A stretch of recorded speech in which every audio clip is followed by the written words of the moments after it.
2019, chiffre maudit pour l'artiste ivoirien du coupé-décalé Safarel Obian.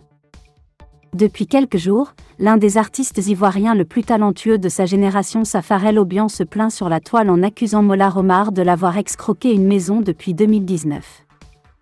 Pour rappel, Safarel Obian réclame toujours sa prime de vainqueur du prix Mud d'Or 2019. Événement organisé par Mola Omar pour récompenser le meilleur artiste ivoirien coupé-décalé de l'année.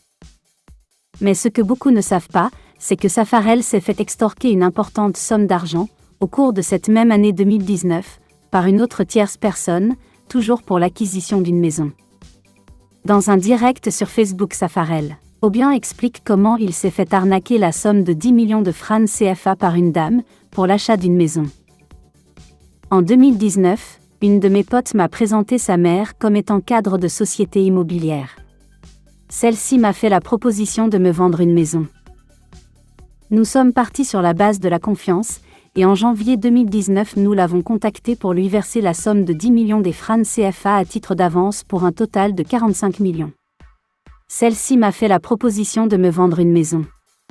Je voulais vraiment acheter cette maison et y habiter avec des orphelins. Lorsque nous lui avons remis l'argent, elle a dit c'est ok, et qu'elle devait terminer la maison avant de me remettre les clés. Une semaine après, elle nous rappelle pour nous dire que les maisons ne coûtent plus 45 millions mais plutôt 80 millions. Je lui ai donc demandé de nous trouver une villa de 45 millions, elle a refusé et ne nous a rien proposé.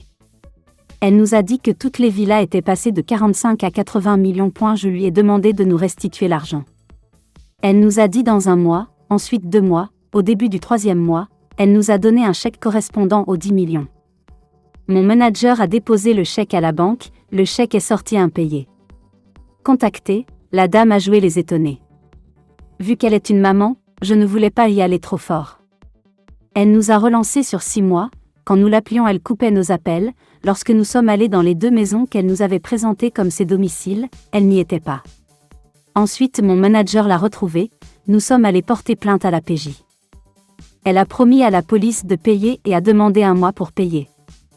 Ensuite le policier nous a donné raison. À plusieurs reprises, mon manager est allé à la PJ, il n'y a pas eu de suite pendant plus d'1 an. Après renseignement, une personne nous a dit que nous devions déposer une nouvelle plainte en 2020. C'est cette nouvelle plainte que vous voyez sur les réseaux sociaux. Face à cette double situation troublante, impliquant plusieurs millions, les uns et les autres se posent des questions. Est-ce une malédiction ou une simple coïncidence ? La suite des événements nous le dira sans doute. Abonnez-vous et likez, à très bientôt.